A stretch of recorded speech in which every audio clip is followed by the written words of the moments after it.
अस्सलाम वालेकुम grade 7 hope you all are fine. कल हमने चैप्टर 3 के जिन पेजेस की रीडिंग की थी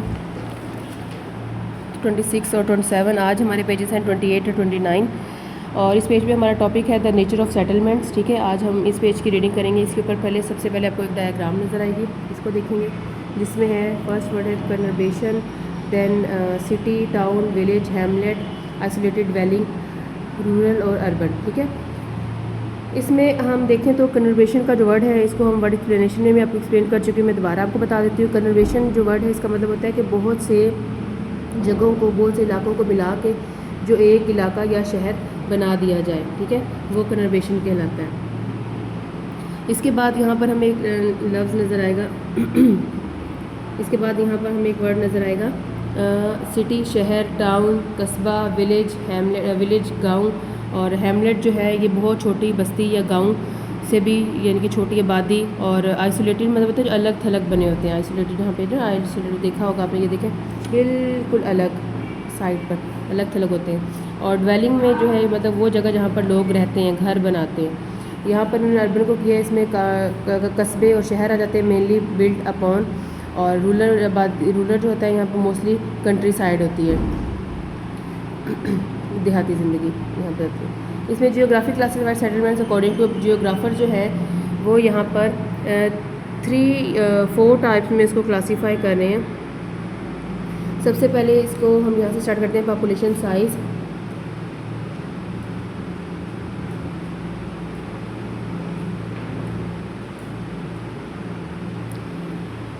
नेचर ऑफ सेटलमेंट्स और लैंड यूज़ और सेटलमेंट्स कहाँ बनती हैं, पहले ये देखेंगे। सबसे पहले याद करेंगे कि सेटलमेंट्स क्या होती हैं। कल मैंने बताया आपको कि सेटलमेंट्स वो जगह जहाँ पर लोग रहते हैं। उसके बाद यहाँ पर टाइप्स ऑफ सेटलमेंट्स दी जा रही हैं। ठीक है, ये जो है ना, ये टाइप्स ऑफ सेटलमेंट्स जहाँ पर आपको दी जा रही हैं।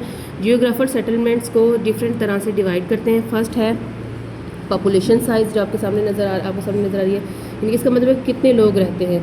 छोटी आबादी है तो वो गांव होगा, विलेज होगा। बड़ी आबादी है तो वो कस्बा या शहर होगा। ठीक है, उसके बाद लोकेशन सेटिंग लैंडस्केप सेटिंग का पॉइंट है सेकंड नंबर पे। लोकेशन जगह के हिसाब से सेटलमेंट कहाँ बनी है।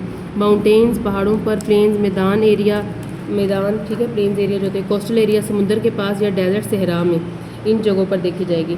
उसके बाद लेआउट और शेप, मतलब कि पैटर्न, शेप, घरों की शेप या अरेंजमेंट क्या होगी, ये बहुत इंपॉर्टेंट है। इसमें अगर अब देखा जाए तो डिस्पर्स सेटलमेंट्स, ठीक है, लेआउट और शेप में आगे जो पॉइंट्स आए जा रहे हैं वो है डिस्पर्स सेटलमेंट, कॉम्पैक्ट और कॉम्पैक्टेड और nucleated settlement, then ribbon settlement. अब डिस्पर्स सेटलमेंट घर दूर दूर होते हैं इसमें, ठीक है, मिसाल के तौर पर जैसे कि फार्म्स हो गए, लोग अलग अलग रहते हैं, ये डिस्पर्स होती है, इनके फैले हुए, इसको कहेंगे फैले हुए। उसके बाद है न्यूक्लिएटेड सेटलमेंट, घर पास पास होते हैं, सेंटर होता है, मॉस्क होती है, मस्जिद होती है, मार्केट्स होती हैं। न्यूक्लिएटेड का मतलब होता है इकट्ठे। ठीक है, ये साथ साथ उर्दू मीनिंग्स आपने राइट करने हैं जब आपकी क्लासरूम में आएंगे आप लोग, मंडे से जब आपकी क्लास स्टार्ट होगी तो इसमें आपसे मैं मीनिंग पूछूंगी कि जो मैंने मीनिंग आपको राइट करवाए हैं। मैं दोबारा बता दूं, यहाँ पे डिस्पर्स फैले हुए, न्यूक्लिएटेड इकट्ठे, और लीनियर सीधी लाइन। ठीक है, लीनियर सेटलमेंट जिसमें आ रही है, या रिबन सेटलमेंट भी इसमें है, तो उसमें है कि घर सीधी लाइन में बने होते हैं, इनके एक लाइन में घर बने हुए हैं। ठीक है, वो रोड या रिवर के साथ भी हो सकते हैं, वो दरिया या रोड के सड़क के साथ भी हो सकते हैं, सीधी लाइन की तरह।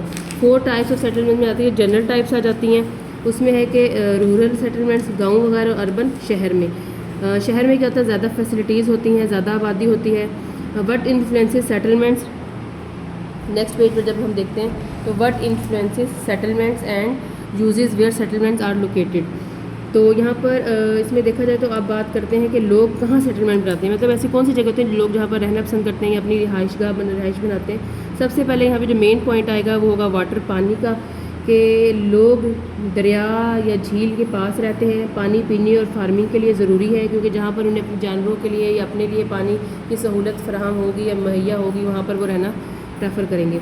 फूड सप्लाई यानी कि खाना, जहाँ खाना आसानी से मिले, फार्मिंग एरिया हो, ठीक है, और ज़रख़ेज़ ज़मीन हो, फर्टाइल लैंड हो, जहाँ पर वो फार्मिंग वगैरह कर सके। क्लाइमेट देखा जाएगा, मौसम देखा जाएगा कि मौसम वहाँ का अच्छा है, सेटलमेंट सही रहेगी। अगर बहुत ज़्यादा गर्मी या सर्दी हो तो फिर मुश्किल का सामना करना पड़ेगा।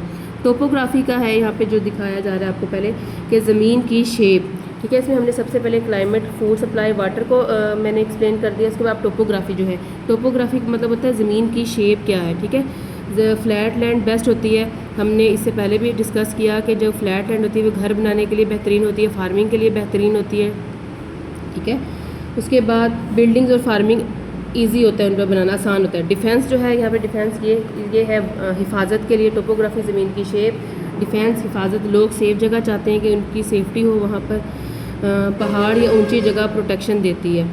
बिल्डिंग मटेरियल, इस पॉइंट को देखते हैं तो बिल्डिंग मटेरियल जहाँ सामान अवेलेबल हो, लकड़ी हो, पत्थर हो, ये चीज़ें अवेलेबल हों यानी आसानी के साथ। इंफ्रास्ट्रक्चर वो सब ढांचा यानी कि जो चीज़ें बनाने के लिए जो ज़रूरी हो, मतलब उन सब चीज़ उसमें सब फैसिलिटीज़ हों, ये सहूलियात हों, रोड्स हों, सड़कें हों, स्कूल्स हों, हस्पताल हों, ठीक है, ये सब चीज़ें मौजूद हों। देन है गवर्नमेंट, लीडरशिप, हुकूमत भी इफ़ेक्ट करती है कि लोग कहाँ सेटल हों। इसके बाद अगर हम देखें इसमें तो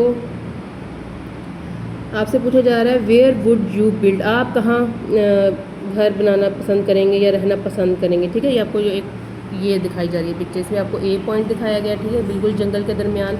ये E, F, B ये है पहाड़ों पर, ये मैदान है, ये भी H, ये मतलब A B C D E F G H, ठीक है, ये है। तो यहाँ पर माउंटेन्स को अब देखें हम तो ये B और जो F है, B और F ये माउंटेनियस एरिया है, ठीक है, एरिया है, ये पहाड़ी इलाका है। तो यहाँ पर बहुत है मुश्किल ज़िंदगी गुजारना, ठीक है। यहाँ पर लोगों को ज़रूरत ज़िंदगी जल्दी नहीं मिलती, आसानी फैसिलिटीज़ वगैरह नहीं मिलती। उसके बाद जो है H है, ये है फ्लड एरिया, क्योंकि ये सैलाब के पास है, दरिया के पास है, तो यहाँ पर सैलाब का ख़तरा ज़्यादा रहेगा। देन फिर है फॉरेस्ट, ठीक है, जंगल, और वहाँ पर 2 एरिया आपको दिखाए जा रहे हैं, A और E, ठीक है। ये भी रहने के काबिल नहीं है क्योंकि यहाँ पर जंगली जानवर भी हो सकते हैं और दूसरे जानवर भी हो सकते हैं, ठीक है, तो वो हमारी वहाँ पर सेफ्टी नहीं होती। इसके बाद जब अगर हम प्रेफर करते हैं तो बेस्ट प्लेस कौन सी होगी, वो होगा पॉइंट D, ये प्लेन, क्योंकि रिवर के पास है, पानी भी अवेलेबल होगा हमें, ठीक है। ये पानी के पास है, फ्लैट लैंड है, बिल्डिंग आसानी से बन सकती हैं, घर बसा, फार्मिंग के लिए भी अच्छा है, तो सबसे बेस्ट ये है B। उसके बाद हम यहाँ पे देखते हैं कि मैंने आपको ये यहाँ तक आज की रीडिंग हम यहीं तक कंप्लीट करेंगे। इसका कंक्लूजन मैं आपको बता दूँ क्या था कि आज की रीडिंग में कि आज हमने ये देखा कि सेटलमेंट की टाइप्स क्या होती हैं, फिर घर किस तरह अरेंज होते हैं और लोग कहाँ और क्यों सेटल करते हैं। और सेटलमेंट्स बनाने के लिए सबसे इंपॉर्टेंट चीज़ पानी, ज़मीन और सेफ्टी होती है। ये मुझे बात याद रखिएगा। आज की रीडिंग यहीं तक है, ध्यान से सुनिएगा। अल्लाह हाफ़िज़।